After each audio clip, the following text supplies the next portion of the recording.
And you know, the stupid newspaper that said something about a local attorney got down on his knees in front of the jury to plead the case of his client. Newspapers, man, they're so funny. But I mean, in reality, it was like my client. You guys see it together, right? Yeah, they're together. This is Lomi, Sandy and Lomi. So that's the Sandy Scott cellar. Oh, they're both Scott. Lomi is rotted leaves, Sandy is sand. So it's a good part of it is drainage. Water drainage makes a big difference, and the other part is naturally occurring fertile elements of a whole bunch of sorts. Okay.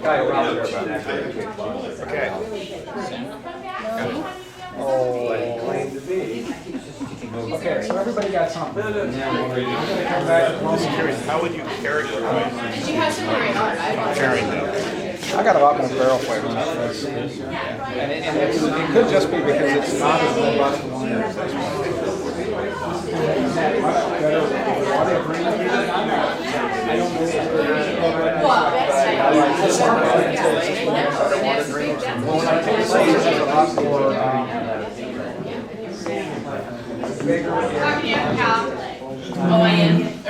So John, how is the Sangiovese is working for you? Very nice.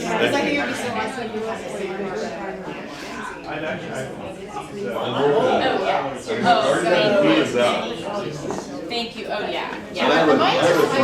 Not at all. I won't. You love Jen. He's like my little brother.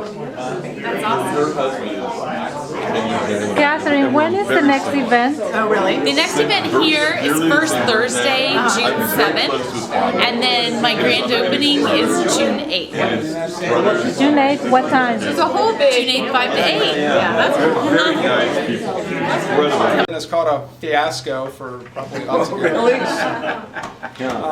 Tonight there's 3 of them here. The first 2 are from a vineyard or a winery that has 2 different vineyards represented. You get a little different characteristic from the 2 different vineyards. I think you can taste the fruit difference, but you can really taste, in my opinion, the barrel program difference. It feels to me like there was a significantly different barrel program. And then you've got one from that small vineyard up in Creston called August Ridge. Now, these are all 2009. Sangiovese is a wine, the first 2 are 2009. Sangiovese is a wine that can age depending on how you make it. Frequently it's made to be drunk within the first 2, 3, 4, 5 years. We make it, once again, a little more mid-palate finish. It'll probably go 10, 12 years. Italian varietals as a general statement, and Sangiovese is a great example of this. Changes a huge amount in the first 5 years it's in the bottle. I'm not going to say it gets better. It changes a huge amount. So it's incumbent upon you to figure out when do you like to drink Sangiovese from that winery, because the style in which you make it makes a difference in that as well. I tend to like it, and this, I brought a 2006 Sangiovese, and you can see the difference of something that's been aged a little bit longer versus something that's relatively new. To me, I just released our 2009 Sangioveses about 6 weeks ago, and our 2010 Sangioveses haven't been bottled yet. So once again, it's a winery style thing. Now, I'm going to suggest, since there's 3 of them, that if you're in couples, show up in couples, and we'll put the first 2 that are the same winery, same vintage, different vineyards side by side. You can trade tastes back and forth, and then after you're done with that, we'll do the 06 version that I have. And what I think you're going to get is more fruit in the younger one. The 06 is going to have more dried or paper-dried fruit, a lot more spice. It's a little more earthy. Once again, that's a little more towards the Italian style. Now, Sangiovese flavors are sour cherry, it's the predominant flavor, a little bit of strawberry, a little bit of black cherry. In California, they tend to have spice. In Italy, they don't have much spice. In Italy, they tend to be very dry, very austere, almost sour fruits. In California, they tend to be a little richer, a little fuller bodied, and the finishes can be as long, but they're a little fuller in the finishes. Classic food pairing, Sangiovese, tomato, right? That's why it's the red and white check tablecloth Italian go-to food. The tomato goes really well with the Sangiovese acids. I'm sorry, were you going to ask a question? Sangiovese is the grape we find in Brunello's, right? So Sangiovese is in Brunello, Sangiovese is in Chianti. And it's partially where and how they're grown by the regulation. Between the two of those. Brunellos tend to be big, full-bodied, robust wines. Sangioveses tend to be a little lighter.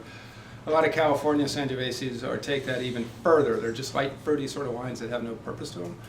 In my opinion, you might like them a lot. Hopefully I didn't offend you. But Chianti is traditionally, first definition was a blend of 3 grapes. 2 of them are white grapes.